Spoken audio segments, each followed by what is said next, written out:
Good morning बच्चों, कैसे हैं आप लोग। बच्चों आज हम लोग बात करेंगे एग्जाम्पल नंबर 49 के बारे में। पेज नंबर है 1.61 2023 एडिशन है टीएस ग्रेवाल की बुक से। बच्चों आइए एग्जाम्पल को पढ़ते हैं। क्या कह रहा है, XYZ are partners in a firm. बच्चों हमारे पास में तीन पार्टनर इन्होंने दे रखे हैं, XYZ पार्टनर्स है and sharing profit and losses in the ratio of 3:2. I'm sorry 5:3:2. तो बच्चों ये जो तीनों पार्टनर है ना, ये 5:3:2 के रेशियो में अपना प्रॉफिट शेयरिंग कर रहे हैं। Their fixed capitals were ₹3 lakh, 2 lakh and 1 lakh rupees respectively. जो इनकी क्लोजिंग कैपिटल कह लो या फिक्स कैपिटल कह लो, एक ही बात है, वो 3 लाख है, 2 लाख है और 1 लाख रुपीज है बच्चों। ठीक है, इसके बाद में कह रहा है for the year ended 31st of March 2023 interest on capital was credited to them at the rate 10% per annum instead of 8% per annum. बच्चों ये क्या कह रहा है हमें, बहुत सिंपल सा केस है बच्चों। केस को समझ लीजिएगा। जो आईओसी की जो रेट है ना, एक्चुअल में वो हमें देना था कितना, 8% बच्चों देना था, हमें 8% देना था, है ना, ये देना था हमको। पर प्रॉब्लम पता हमसे क्या हो गई, प्रॉब्लम ये हो गई बच्चों कि हमने इनको 10% पर एनम के रेट से दे दिया बच्चों। दैट्स इट, इतनी सी प्रॉब्लम बस। इसको यूं समझो कि मुझे आपको 8 रुपए देने थे लेकिन मैंने आपको 10 रुपए दे दिए।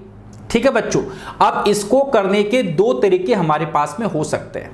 या तो मैं बोलूं आपको कि भैया 10 रुपए वापस दो और 8 रुपए लो, एक तो ये हो जाए, है ना। या फिर मैं सिंपली ये कहूं भाई देने आपको 8 रुपए थे, मिल गए आपको 10 रुपए, 2 रुपए वापस कर दो, राइट।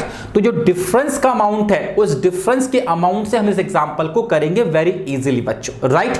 कि भैया देने थे 8 रुपए, दे दी 10 रुपए, तो 2 रुपए वापस से ले लो। जब फर्म वापस लेगी तो आपकी कैपिटल को डेबिट कर देगी, बहुत सिंपल सी बात है। तो 2% जो एक्स्ट्रा गया बस उसी का पूरा खेल है, हमें उस 2% को ही निकाल कर डेबिट कर देना है और कुछ भी करने की रिक्वायरमेंट नहीं है बच्चों। तो 3 लाख रुपीस का निकालेंगे 2% तो कितना आएगा बच्चों, ये आएगा 6000 आईओसी जो लेना है वापस। 2% आएगा 4000 बच्चों और 2% आएगा बच्चों 2000 ही आएगा। दैट्स इट, बस इतना सा काम करना है। तो आइए अब बनाते हैं इसकी एडजस्टमेंट टेबल बच्चों। सबसे पहले बच्चों बनाते हैं फॉर्मेट ऑफ एडजस्टमेंट टेबल।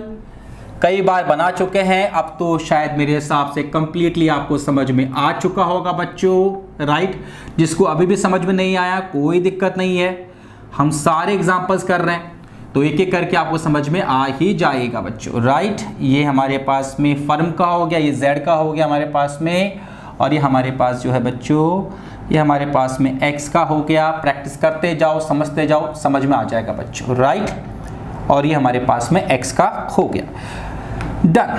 तो यहाँ पे लिखते हैं एक्स, ये हो गया वाई, ये कॉलम हो गया जेड का, और ये हो गया हमारे पास फर्म का बच्चों।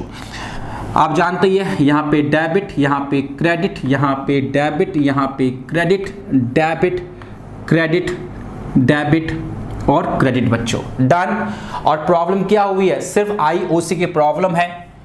यहां लिख देंगे आईओसी, अच्छा ऊपर लिख देंगे एडजस्टमेंट टेबल, एनालिटिकल टेबल, है ना। यहां लिखेंगे पर्टिकुलर्स, ये याद रखना है। आईओसी 2% जो है वो हमें वापस लेना है बच्चों, जो हमने ले लिया था वापस, तो कितना आया था वापस लेंगे 6000, 4000, 2000 वापस लेंगे तो डेबिट होगा।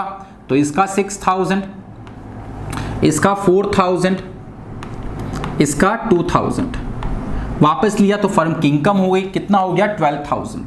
फर्म की इनकम हो गई बच्चों, तो इनकम में आ जाएगा यानी क्रेडिट में आ जाएगा। अब फर्म को इस पूरे एडजस्टमेंट से 12000 रुपीज का प्रॉफिट हुआ है। अब प्रॉफिट हुआ है तो वो पार्टनर्स में आपको डिवाइड करना पड़ेगा, जो भी उनका प्रॉफिट शेयरिंग रेशियो है। और इनका प्रॉफिट शेयरिंग रेशियो क्या है, 5:3:2। आइए तो वापस से लैंग्वेज आएगी, change in profit due to adjustment.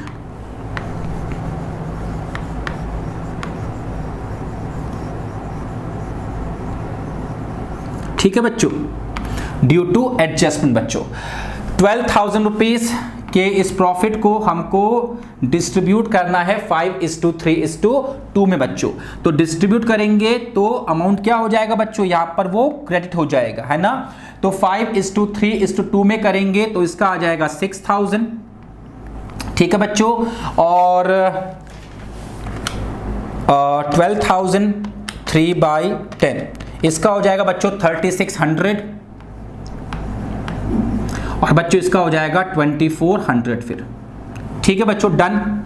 और कोई प्रॉब्लम है ही नहीं, कोई प्रॉब्लम नहीं है, तो ये तो इक्वल हो गया 12,000, ये भी हो गया 12,000, दैट्स इट, बस इतना सा काम करना है। अब हमें इसके बाद में सिर्फ पार्टनर्स की ओर देखना है।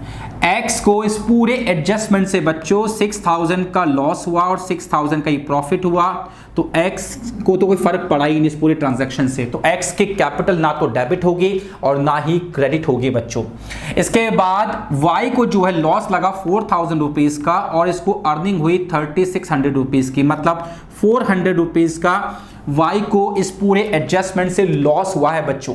जेड की बात करें, जेड को 2000 रुपीज का लॉस हुआ है और 2400 रुपीज की इनकम हुई है बच्चों, यानी 400 रुपीज की एक्स्ट्रा इनकम जेड को हुई है। इसका मतलब एंट्री क्या पास होगी, Y's capital account debit to जेड्स कैपिटल, दैट्स इट।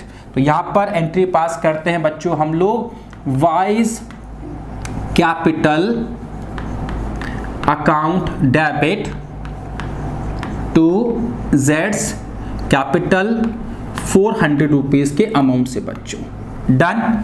तो बहुत सिंपल तरीके से जो है हमने इस पूरे एग्जाम्पल को किया है बच्चों। बुक में जिस तरीके से उसने कर रखा है, तो मैंने आपको 2 तरीके बताए थे स्टार्टिंग के अंदर कि मुझे आपको 8 रुपए देने थे और मैंने आपको 10 रुपए दे दिए।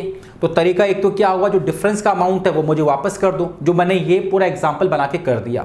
अब बुक वाले ने कैसे किया है, उसने कहा भाई पहले 10 रुपए वापस दो, अब 8 रुपए वापस लो। आ रही बात समझ में? तो हम इसको उस तरीके से भी कर सकते हैं।